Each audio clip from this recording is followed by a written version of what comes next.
Mwiriwe neza abandi mwaramutse abakunzi b'ibiganiro bya Minembwe TV aho muherereye hose turabasuhuje kuri mikoro muri kumwe na Sebintu Pasi nkuko musanzwe mubimenyereye. Uyu munsi twagize amahirwe yo kubona umutumirwa wacu umwe mu bashefu b'Ibibogobogo. Reka tumusabe atangire yivuga. Bwana mutumirwa wacu urashobora kwibwira abadukurikiranye? Mwiriwe urakoze kudutumira kuri Minembwe TV. Twashimye cyane. Je nitwa Ngirumukiza David Matare, ndi umushefu wo mu Bibogobogo kandi akaba nije uba umukuru w'abadeplace interne b'Abibogobogo. Urakoze cyane kwibwira abadukurikiye. Urakoze kwivuga ko uri shefu uyoboye akarere ka Bibogobogo. Uyu munsi twashatse kugira ngo tuganire ku mutekano mwoba mufite kuri ubu, aho hashize iminsi hibonekeje imirwano yahitanye benshi, itwara byinshi, ikura benshi mu byabo. Uyu munsi tukaba twifuje kumenya uburyo ki umutekano uhagaze, ndetse n'uburyo ki impunzi zibayeho kuri ubu ngubu. Bwana mutumirwa wacu, watubwira aya makuru? Urakoze kutubaza amakuru y'akarere ka Bibogobogo cyangwa se moyo plateau nyine ya Bibogobogo. Kuva ku itariki 13 z'ukwezi kw'icumi twagize ikibazo, turaterwa, duterwa na mayimayi, duterwa na biroze bishambuke, duterwa na Red Tabara, zitera akarere kuva izo tariki, basenya imihana yose. Tuza kugeza itariki 20 nibwo ingabo zazamutse z'ukwezi kwa 10. Bamaze kuzamuka turasahaba ikindi gitero cyari gikomeye cy'itariki 26. Abantu bose bari bamaze kuba concentre aha kwa Matare mu bakomite no mu bijanda. Adu yaturuka ahantu bita Ikarere, Adu yaturuka ahantu bita za Rurimba, batera abaturage, ariko Imana irakinga kuko FARDC yari yaraye yabashitsemo uwo munsi, kuko bari za Mugono, ngirare yashitse ahangaha ngo buce baratera, ariko Imana irakinga. Abantu bose bari deplace baja Baraka. Bamaze kuja Baraka byari bigoye, murabizi mumvise izo nkuru. Abantu bashikaga mu muhanda bakabatera amabuye, babambura ibyabo, niko byari bimeze. Ariko hashize ibyumweru 2 turamanuka dukora sensibilisation, dusensibilize abaturage barasohoka kandi barazamuka barazana hano. Twagumye kugira amatake atandukanye, ibi nka batera, ariko ntiyaba cyane. Ngo tuze kugera mu kwezi kwa 2 itariki 15 habaye atake bako bayita ngo ni nettoyage, kunettoye, kuko abaturage bose bari muri iyo mihana nari mvuze, umuhana wo kwa Matare, umuhana wo mu bakomite mu Gisombe, n'umuhana wo mu bijanda. Mu mihana igize akarere ka moyo plateau y'Ibibogobogo yari imihana 27. Ubu abantu bari basigaye mu mihana 3. Iyo atake yaje ikomeye, mwarayumvise ku itariki 15. Imana iradufasha kuko FARDC Bibogobogo yagize umugisha wo guhuza na FARDC iragwana, yirukana Aduyi, iramanuka. Nibo bari bavuye za Rweba, abandi bari bavuye za Kagugu, za Tubuki mu Mutambara, ariko basubira inyuma. Waje kuba itariki 18 z'uko kwezi, basivye iminsi 2, barasohoka kandi haba ikindi gitero gikomeye. Gitero kandi giturutse mu Rweba, giturutse Mutambara, giturutse za Gafugwe. Nabo baratera izo tariki 18, bari bazi ngo barafata Bibogobogo. Ariko tubona ukuboko kw'Imana kandi Imana iradufasha. Aduyi arahunga kandi arawumya cyane. Uko niko byagenze mu ncamake. Kugeza kuri uno munsi tugize amezi 2 n'amayinga 3 ata gitero. Nubwo umutekano nyine udasesuye, ntiyabuze amakuru y'amatake, ntiyabuze amakuru yo kwiba, ariko kandi turizera kuko Imana yakomeje kuturinda kandi izaturinda. nanone reka tugaruke ku kibazo gikurikiyeho. Turabizi neza ko mu ntambara zabaye aho mu misozi miremire ya Bibogobogo hagumijwe kuvuga inkuru z'uko Mayi Mayi ikunze kuba yifatanya n'ingabo za leta. Bwana mutumirwa wacu, shefu w'akarere, byoba ari ukuri cyangwa ni amakuru y'ibihe by'intambara? Urakoze bwana journaliste kumbaza icyo kibazo. Twebwe twari dufatikanyije na FARDC kandi turabizi kuko bakoze akazi kabo, bakoze inshingano zabo. Icyo tutazi, ntituzi umuntu ku giti cye, ariko twabonye imbaraga za FARDC baragwanye kandi nyine bakora umurimo ubakwiriye muri inshingano zabo, kuko FARDC ni ugucunga abaturage n'imari yabo n'imipaka y'igihugu. Ibyo bintu kabisa baragerageje, nubwo ibitero byari bikomeye gutya, ariko twabonye imbaraga. Urakoze.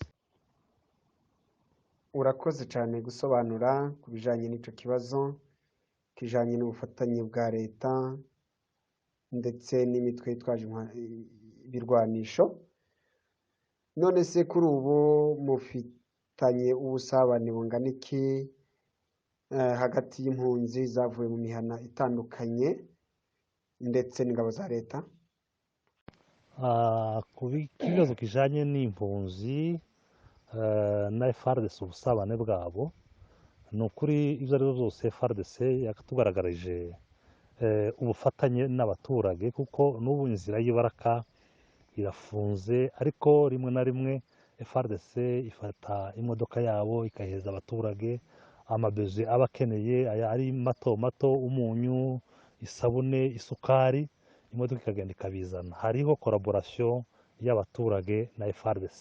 Ibyo ari byo byose FARDC hano mu Bibogobogo kirakora inshingano zayo. Murakoze. Urakoze cyane mutumirwa wacu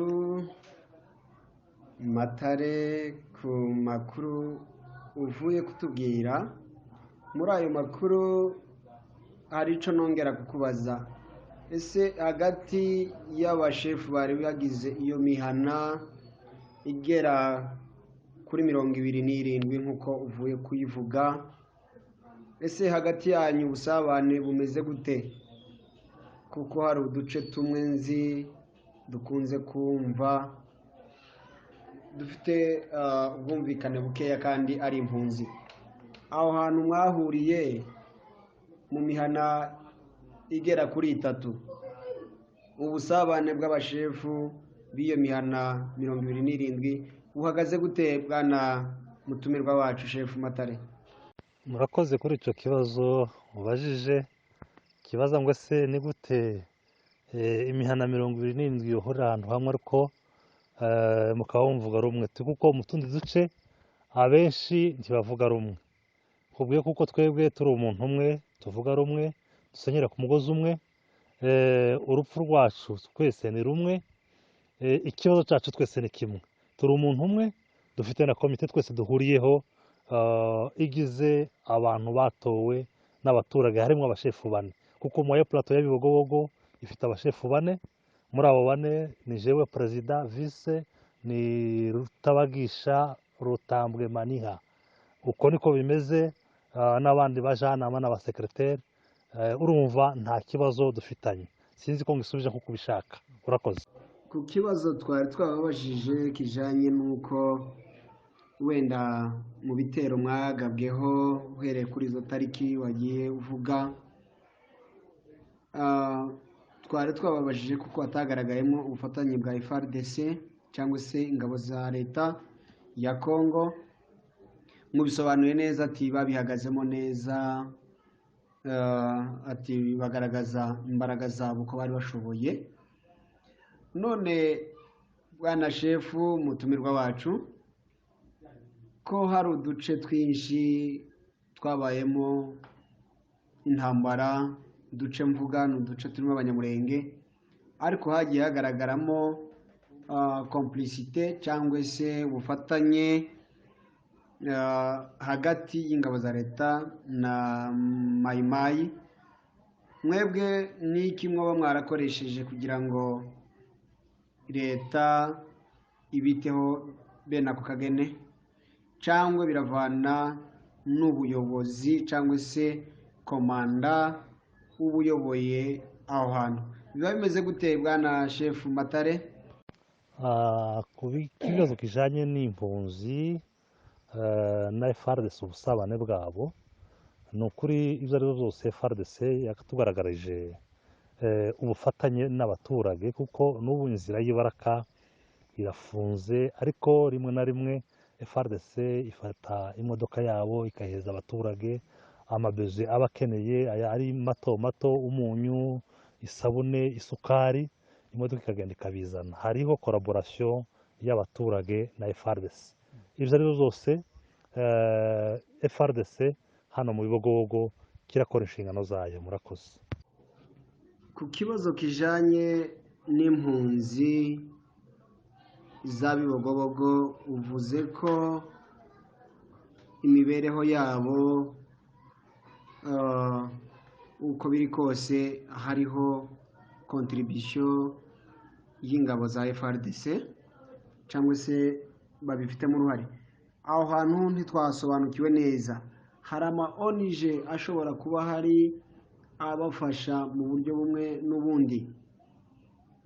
Ayo ma ONG niba yoba hari mwobitubwira, cyangwa se niba izo mpunzi zigerageza kwifasha mu buryo bwabo, biba bimeze gute bwana Chef? Urakoze kuri icyo kibazo. Twebwe assistance z'ama ONG ntazo twigeze tubona, usibye ishyirahamwe rya UGF, kuko mu buryo bw'ubuvuzi yafashije abantu kabisa mu buryo bumwe n'ubundi. Abantu kuva izo tariki kugeza uno munsi UGF niyo yafashe charge yo kuvura abantu, kandi bikora nk'uko umuntu wese abishaka. Ariko izindi assistance zose mu ma ONG international cyangwa se national, assistance ijanye n'ibiryo n'ibindi ntaco zigeze zikora. Usibye hari abana bacu, hari ama mutualité nka Gakondo yarakoze, Mahoro Peace Association yarakoze, n'abandi ku biti byabo n'amakanisa yagiye afasha muri kano karere. Uko niko byagenze, ariko se ama ONG international national ntaco bigeze bakora. Noneho ibyo bohereje, nimba ari udufaranga bohereje, niho nakoze ku ijambo ry'abasirikare, kuko hano hari imodoka ya gisirikare Baraka na Bibogobogo hariho kupire generale, tugakoresha iriya modoka ya gisirikare ikagenda ikazana umunyu, ikazana isabune, ikazana isukari. Nuko nibwo buryo badufashije. Niho navuze ku kibazo kijanye n'abasirikare kuje Baraka, bakatuzana ibyo bintu abantu bakeneye bito bito, kuko imodoka yabo nayo aba ari ntoya. Nuko niko bimeze. Urakoze kuri ibyo bibazo, ndagira ngo ibyo ari byo byose wumvise uko byagiye bigenda. Urakoze ku busobanuro ugiye utanga ku bibazo twakubajije. Nanone reka tugaruke ku kindi kibazo c'intambara cyangwa se igitero cyabaye ejo, twabonye cyandikwa kuri social media. Ico gitero nta ngaruka coba caragize ku baturage cyangwa se ku mpunzi? Urakoze ku kibazo warumbajije. Bibogobogo abadeplasa aho bari ntabwo ariho izo mayimayi zagije zigana. Mayimayi zaje zigana ahantu bita kwa Sebasaza, ni mu bantu bacu, ariko nyine ni abapfurero. Aho bari bakaba bafite uduka twabo, baza baje kuziba, basanga bari maso. FARDC nayo ikaba iri hafi irabarasa, barahunga. Nuko niko byagenze. Ayo niyo makuru ku ncamake, ariko ntabwo ari igitero cyaje kigana abadeplase ba Bibogobogo. Murakoze. Tugana ku musozo, reka tugusabe kugira icyo wabwira abadukurikiye barahatandukanye. Nanone tuboneho n'akaryo ko kugushimira ku mwanya mwiza watanze ukaganira na Minembwe TV. Nanone tugusaba kuzongera guhura mu gice cya kabiri. Murakoze, mugire umugisha. Murakoze abajournaliste ba Minembwe TV kuturarika mu biganiro. Mwagize neza, twarashimye bivuye ku ndiba y'umutima. Bikurikiranye n'ibiganiro twaganiriye, ndabona tuba tugera ku musozo. Icyo nobwira abantu bakurikirana Minembwe TV ni ukubashishikariza gukunda igihugu. Murabizi igihugu ni abantu, kandi murabizi kuko muri kino gihugu cyacu ari icya Bibogobogo, ari Minembwe, ari Indondo, ari Rurambo, abantu bose za Gatobwe, tuzi kuko bakigwaniye kandi bagipfiriye. Amaraso y'abari abantu ntagomba gupfa ubusa. Nizo mpamvu twese tugomba gukunda igihugu, tugataha imuhira. Gakondo yacu ni ino mu Bibogobogo, ni Minembwe, ni Indondo, ni Rurambo, ni Gatobwe. Kuko aba bagenzi bacu, ababanyi bacu, icyo bashaka ni ukugira ngo tuve mu gihugu, ariko natwe icyo twanze ni ukuva mu gihugu. Iki ni igihugu cyacu, igihugu cy'amata n'ubuki twahawe n'Imana, tutahawe n'umuntu. Tukaba tubashishikariza kugira ngo dukunde igihugu. Urebye amataka abantu bagiye bahura nabo, urebye abantu baguye muri ano matake, ariko abantu bakaresiste, ni ukugira ngo bakunde igihugu. N'abandi bakiri iyo ngiyo, za Uganda, za Rwanda, za Kenya, za Burundi, za Amerika, nimuze twubaka iwacu. Nehemiya yaravuze ngo se ntimuhamubona ko tumeze nabi. Natwe tumeze nabi iyo tutari imuhira, tutari iwacu. Ukuboko kumwe kuza kubaka, ukundi kugwana. Nimuze twubaka iwacu, nizo z'ingenzi. Ikindi congeyeho, ijambo rya kabiri ni ijambo abantu bagiye mu buntu buto. Politike zibi nazo zizadusambura.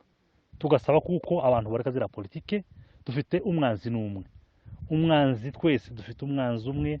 Ntahareba ngo ndi muri iyi parti, ndi muri iyi parti. Kandi kwica ntareba umuntu, ahubwo yarareba isura. Nicyo gituma tugomba kuva muri aya mapolitike ashaje mabi yo kutumarisha twese tukaba umuntu umwe. Ikibazo ni kimwe dufite twese. Tukaba dushimiye abadukurikiranye, tukaba dushimiye kugira ngo tuzahore tuganira, n'ubutaha ni mudutumiza tuzakomeza tuganire namwe. Murakoze.